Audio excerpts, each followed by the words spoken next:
That's my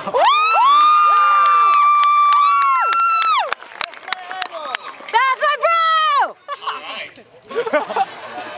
Good evening, audience. I would like to have you know that if you really don't want to listen to another speech right now, feel free to take a nap, just in 5 minutes, stand up and give me a standing ovation. Alright?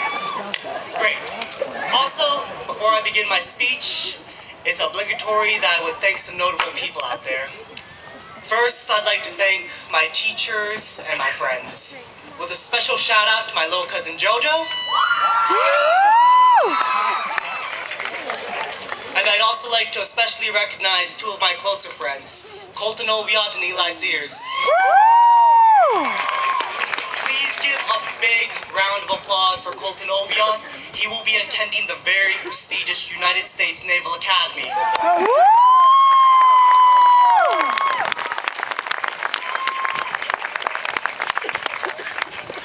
And I'd probably be crucified if I didn't involve my family in this, so I'd like to give thanks to my mom and dad. You've always been there to support me, and I hope I made you happy. Not because of my special recognitions and accolades, but because I will finally be leaving home. That's right. I'd also like to give thanks to my older brother JJ. Out of all ladies,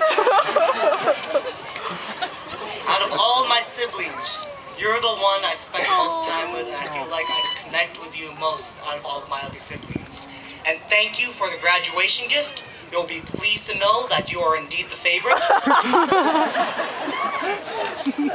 I'd also like to give thanks to my older sister Fiona. I'm really, really happy that I'm able to follow in your footsteps as valedictorian. Out of all of my siblings, you've been the biggest inspiration and the most influential. I love you! I'd also like to not hold this further to me.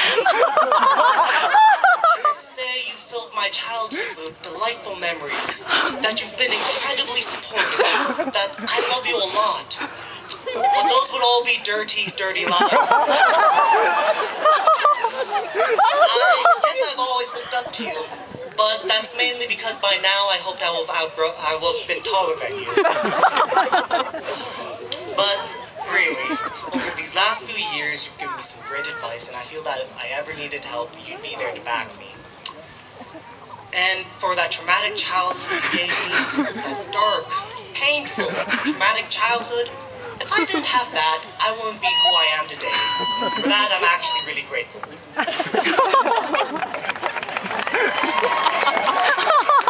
I guess. Now, while thinking of what to put into my speech late last night, I realized that I had quite the opportunity at my hands. I could tell my classmates a profound and deep message that would shake the foundations of their life. I didn't come up with anything. But sometime after that, I finally found out what to base my speech on. Most valedictorian speeches address two things: success and victory. I found those ideas lame and cliched. So instead, I will take a different approach and tell you about the wonderful thing of mistakes and failure. Yeah! Oh my God! Yeah. Also, most valedictorian speakers with great modesty and subtlety will tell the audience about how he or she is qualified and how great he is. He or she is. I am not a narcissist of that level, though. Actually, I'm a narcissist of a much higher level. So I will just flat out tell you that I am really, really awesome. Really awesome. I mean, both valedictorian and prom king.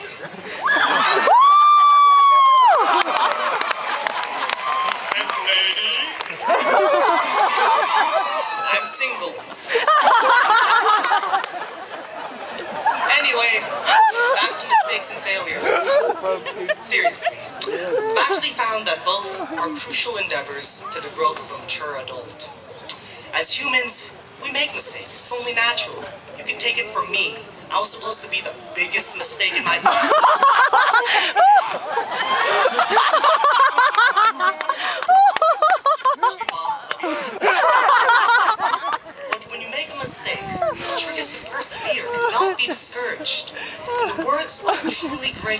Without failure as a means of comparison, we will never truly understand a victory.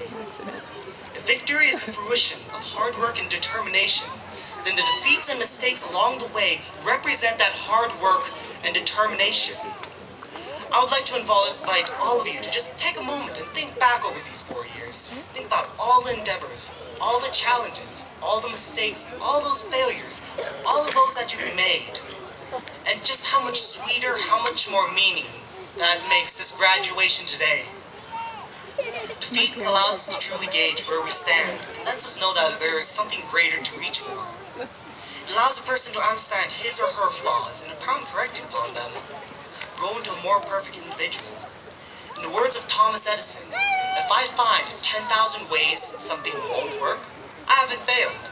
I am not discouraged, because every wrong attempt discarded is another step forward. As we step forward, we may stumble, but we will continue to accumulate more and more experience as we find ourselves closer and closer to a bright future. In the words of that great man, a man I consider to be the most important person in my life, don't hesitate, don't fear mistakes, look towards tomorrow with brimming confidence and you can only expect the best. So 10 years from now, when I get the opportunity to see all your ugly mugs again, I expect to hear great things. Whether you have chosen to educate the nation's youth, raise the food that feeds our country, engineer a more convenient world, defend our country against enemies of all kinds, save the lives of the wounded, or maybe you'll even be one of those special few. The few that will flip the most tastiest of burgers. I told him not to. I expect to hear nothing but good news in the end. In the words of a great man, a man I consider to be the most important person in my life, a man about 5'11", weighs 165 pounds, is of Filipino descent, and is giving you the best speech you've ever heard in your life. Congratulations, class of 2011. It's been an amazing ride. You may stumble along the way to that great future, but whatever doesn't kill you will only make you stronger. I'd like to wish you the best of luck, but honestly, I don't think you'll need it.